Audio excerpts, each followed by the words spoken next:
Howdy folks, Jambareeqi here and welcome to the second Christmas special of this show.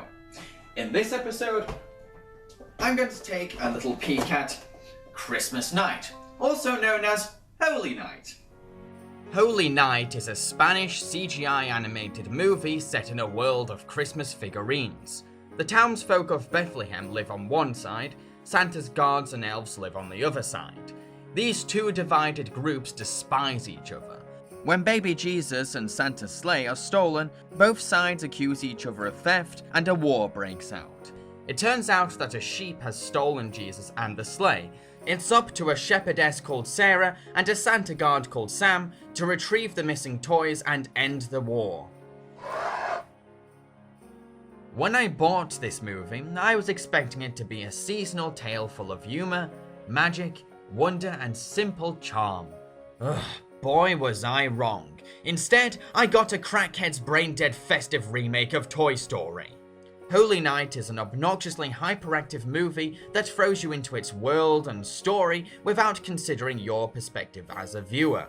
This movie makes Jedward seem like a calm, sophisticated and charming pair of twins. I think that there's only one scene where things finally quieten down, but this scene is used to contrive a last-minute romance out of nowhere. This movie is so busy and chatty that it's hard to take things in, enjoy the atmosphere, and understand what the hell is going on half the time. We do get to gradually piece together what's happening as the film goes along, but I spent most of the movie's beginning feeling frustratingly confused rather than curious. There's a difference between a movie being ambiguously mysterious and a movie being batshit insane until things make sense. Sure, this movie is obviously targeted towards child audiences, but clearly the makers of this film have only seen kids when they're on a sugar rush. Children aren't constantly hyper. They do have the patience to pay attention to slow-paced storytelling, subtle moments, and quiet scenes. Think back to animated movies you saw as a child. The Land Before Time, Hunchback of Notre Dame, An American Tail, Beauty and the Beast, and so forth. These movies rely on quiet moments and slow pace, yet we still watch them with interest when we're about 9 or 8 years old. Even if a child doesn't have the skills to be patient, a quiet or slow scene can help teach that child to develop patience so that they can enjoy the movie. The war in the finale of the movie bored me to death, because I didn't care who was going to win.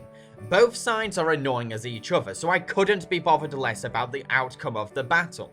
Holy Night was designed to be a 3D experience, so sometimes objects fly into our faces, which is suitable for a 3D viewing of this film, but in 2D it just looks distracting and pointless.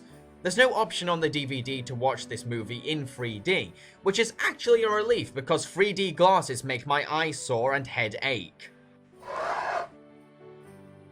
This movie has way too many characters, and most of them share equal screen time, so I'm not sure which ones to talk about. There's Sarah, Sam, the Santa Guards, the Bethlehem Warriors, the citizens of Bethlehem, Santa, a sheep, broken toys, baby Jesus, Santa's elves, Virgin Mary, Joseph, Gabriel, the three kings, Rudolph, King Herod, the human boy, and the human mother. Geez, I've seen Roland Emmerich movies with less characters. Most of the characters are incredibly annoying. The majority of them are chatty, irritating, obnoxious, and unfunny.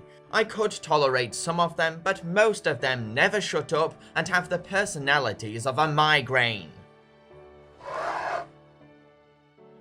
The character designs for this movie are very inventive because they all look creative, original, and interesting. However, the animation is way too overperformed. The animation's character acting is very difficult to observe and pay attention to because it's overexcited and hyperactive. As I've said before in another review, making your animated characters move constantly doesn't automatically mean it's good animation. You need to have pauses and quiet movements to show what your characters are thinking. You can't rely on just the dialogue to reflect the character's emotions or thoughts. Little subtle expressions or pauses can be read just as clearly as spoken words. I saw this movie in its English dub format. The syncing of the dialogue to the mouth movement looks very iffy because it rarely matches. The voice acting itself is a mixed bag.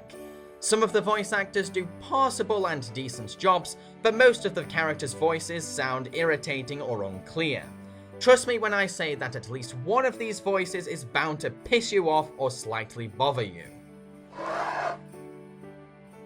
The original music for this movie is okay.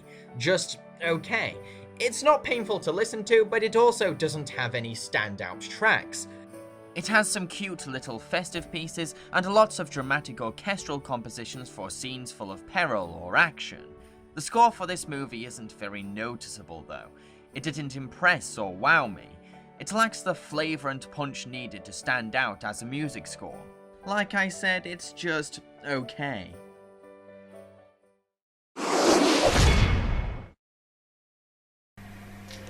To conclude, despite having inventive character designs, Holy Night is a bunch of stupid nonsense with too many characters and hyperactive animation. I'm going to give it 1.5 Christmas pudding stars out of 5. However, if you liked the crazy finale in the Tom and Jerry movie, then I think you might like Holy Night. I've been Jambareeqi. Feel free to subscribe to my channel to check out similar videos, and I encourage you to follow me on Twitter and Facebook. Merry Christmas everyone. I'm going to enjoy some lovely hot chocolate and the fireplace is warm.